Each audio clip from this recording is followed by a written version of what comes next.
Perdeu. Olha o que era pra ela fazer. Olha o que era pra ela fazer. Elis Regina? Elis Regina vocês não acertaram nunca. É, não, perdeu. Não, perdeu. Perdeu. Mas de novo, O Peck. Não. Vocês, gente. Elis Regina era bem mais foda de acertar. Agora todos jogam. Ó, é simples. Acabou o tempo na ampulheta, vocês não acertaram a Elis Regina. Exatamente.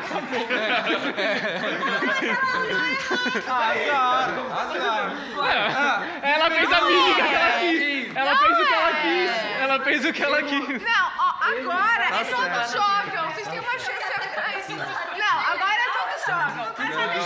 Já. Vai, pro Peck. Não gira o dado. Pega Vocês são os juízes, então. Você vai fazer jacarezinho? Regina que tem a ver com jacaré. Não, você acertou o crocodilo, mas era Elis Regina que tinha acertado.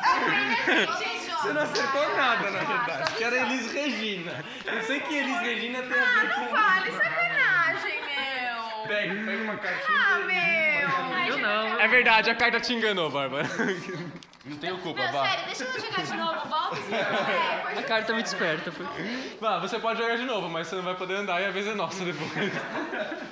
Sabe que se a gente acertar vai ser Pode fazer uma brincadeira do cantinho.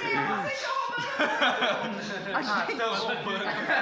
Peraí, vocês escolhem o mais fácil assim pra interpretar e a gente Pega da cartinha, qual que é o mais Elis Regina, fácil? não, já Vocês podem escolher a carta pra gente. O negócio do pé foi muita sorte. Agora Não, pode ir. vai. Não pode ir, você. Peck.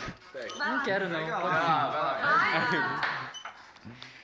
Você não tem que andar aqui, capacidade? Crocodilo, essa foi boa. Vocês não acertaram, tem que ficar Não, aí. não anda, Tem é. que ser maldade. Não, Não, essa foi não na anda. certa, aparentemente. O que eu faço então? O que? Tem asterisco ou P, não? é o P.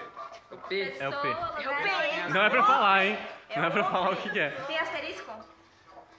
Tem asterisco ou não? Não. Então deixa eu ver. O que que é? Boa sorte. Pode virar? Vai lá, Peck. Larga a cartinha. É P? Todos jogam? Não. É todos jogam, Rafa? Não, Começou. Começou. Águia, Gavião. falcão, tucano. Pelicano. Pelicana, certo? Boa! Isso aí!